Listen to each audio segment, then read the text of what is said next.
Hey guys, it's Pras Murthy over at Dr. Multimedia. I'm the CFO and one of the co-founders of Dr. Multimedia.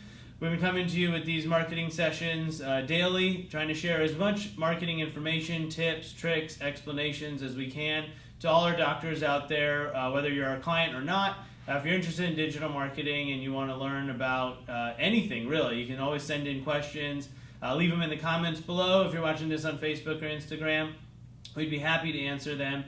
And I just want to go through and really just provide as much free education as we can to help you guys out. So today, thought we'd mix up the format a little bit. You may recognize it, some new scenery if you've been watching the other ones. But what we thought we'd do is, I'm really good at giving you guys long answers apparently after looking at the video. And just diving really deep into topics, which is great. I think a lot of doctors will benefit from that information. But we realize that you don't always have 15, 20, 30 minutes to sit down and listen. So we thought we'd do kind of a more rapid fire approach. And while my answers will be shorter, hoping to get through more topics and give you guys at least a little bit of information that you can follow along. And then of course dive deeper. And if you have any questions, if there's anything you want us to talk about, please don't forget drmultimedia.com. You can reach us anytime. There's a really easy, quick contact form where you can submit a question. We'll be happy to look through it and make it part of tomorrow's video. So anytime you have feedback, send it in. So looking off of some of the feedback that we've received so far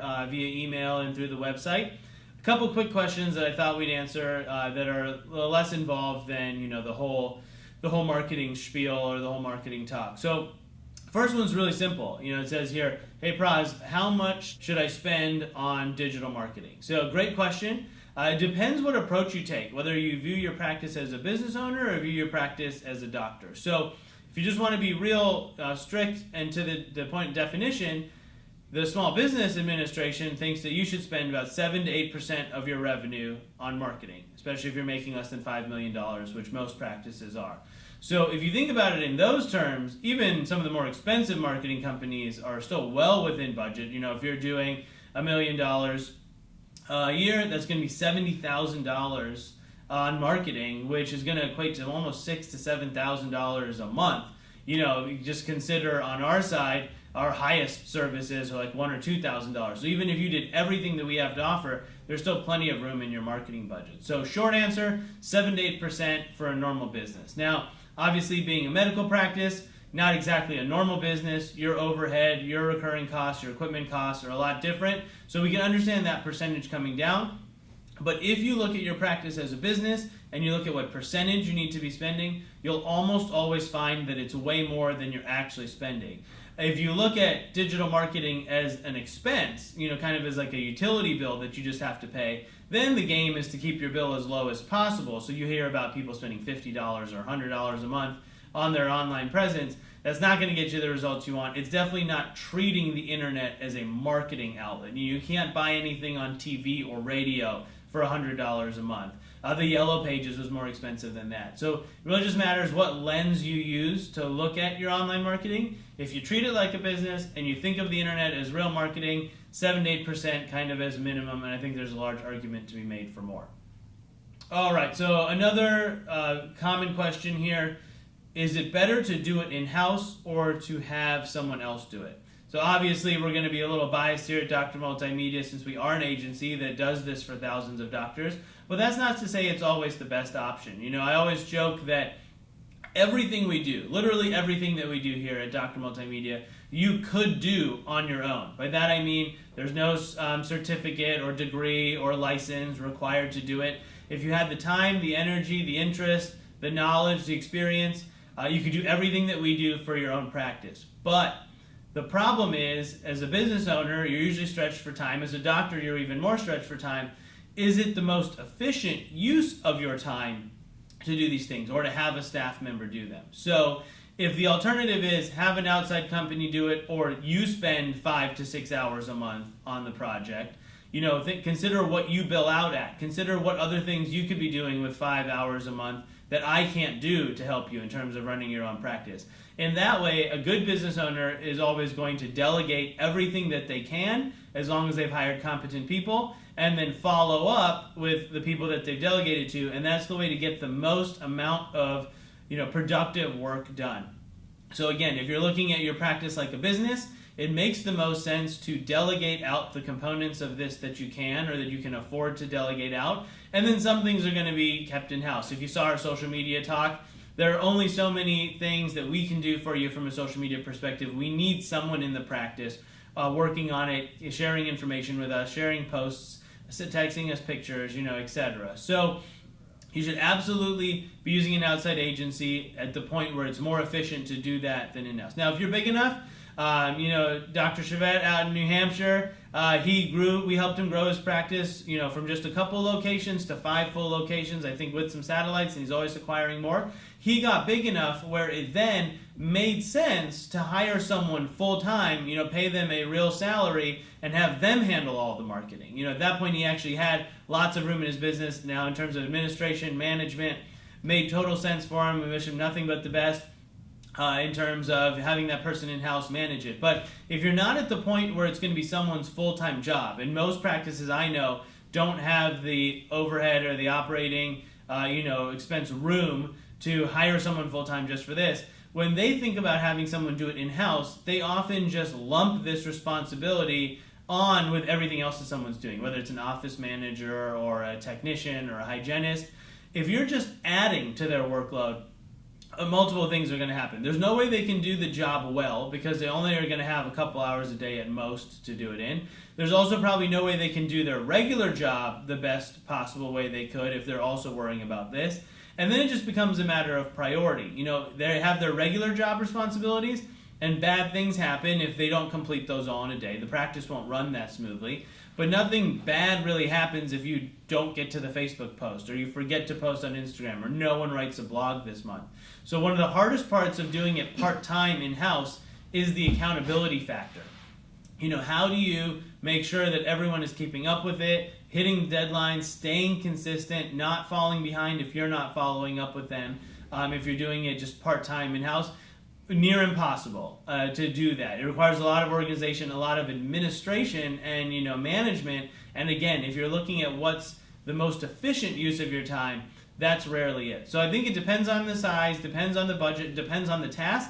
The ideal situation is you have people in-house to help, and you delegate some out to an agency or an outside company, and together they work to get the best of both worlds. It's not requiring reading up someone's entire day in your practice. You also aren't spending an arm and a leg with an agency, someone that's charging you thousands of dollars a month to do everything, and you get the best of the custom feel, you get the professional side of it, you hit your deadlines, you have someone helping you manage and delegate. And in that scenario, it's something that we do every day, make sure that the agency is holding your staff accountable, because unless you're micromanaging, you're going to have no idea of what's actually happening or not. And all too often I talk to doctors that say, I thought this was all being done for months, and I just discovered that it's not, and now I need help with it. So I think another important topic to discuss, how much do I need to be doing? The world of online marketing is endless. So what's the minimum? What's the ideal amount? And in my opinion, you want to think of your online marketing as a pyramid. So there's certain layers to having a good online presence.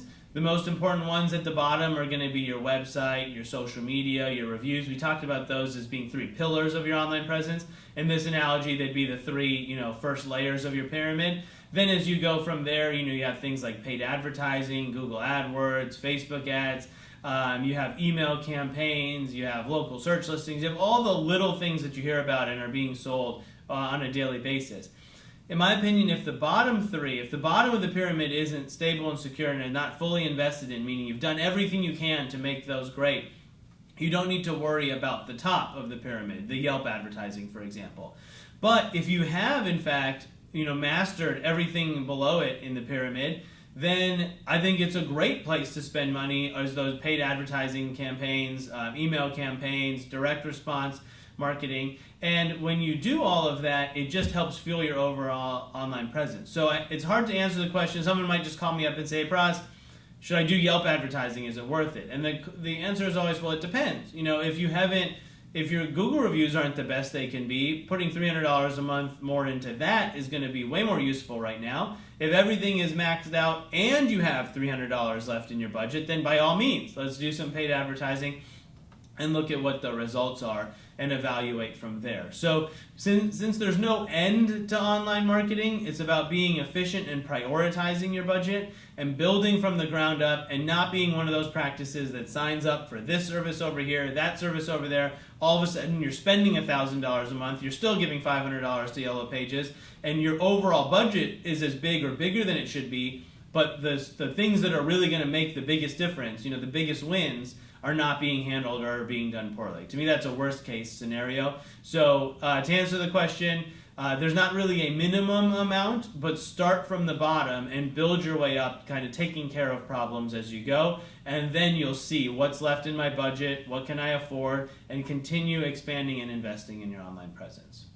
All right, so one more question that we get all the time that we're always talking about over here is Google advertising, Google pay-per-click advertising. What are Google AdWords? So simply put, when you do a Google search, Google's calculating all the different websites that it thinks will be relevant to you, and it displays them where you're used to seeing them, below a map, most often if it's a local business. And generally speaking, above the map are paid advertisements. If you look closely, you'll see a little ad symbol marking that what you're about to click on is in fact an advertisement. What Google is doing is they're allowing businesses the opportunity to pay for prime placement, basically to be at the top of Google in an effort to catch people's attention first. And the ads themselves don't cost any money, but if someone clicks on your ad, then in fact you are charged some amount of money, usually in the neighborhood of a couple of dollars for our doctors per click. And then from there, depending what the person does, hopefully they become a patient, but even if they just go to the website and then leave, that click still costs you some money. So pay per click advertising is the ability to show higher up than you normally would in a paid advertising section and generate traffic by being at the top or being first, and you pay each time someone comes to your website or your social media, whatever it is that you're running the ad to. Facebook also has pay-per-click. You can run Facebook ads and people get charged every time you click on them. Yelp has pay-per-click, Bing, Yahoo, there's really no shortage. Any place online that has a lot of visitors usually has some form of advertising that you can do with them. You pay-per-click. So that's what Google is doing, is they're not selling you the ability to move your website up higher in Google searches. They're selling you the ability to have an ad show at the top of a Google search for whatever words you deem important.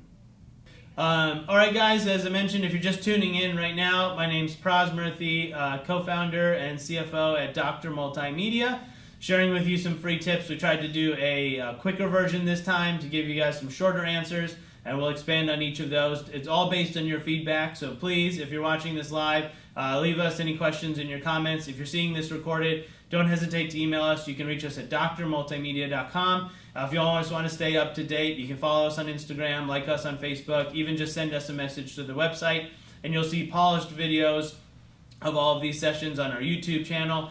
So be sure to check there if you're looking for additional content. But until next time, thanks for watching.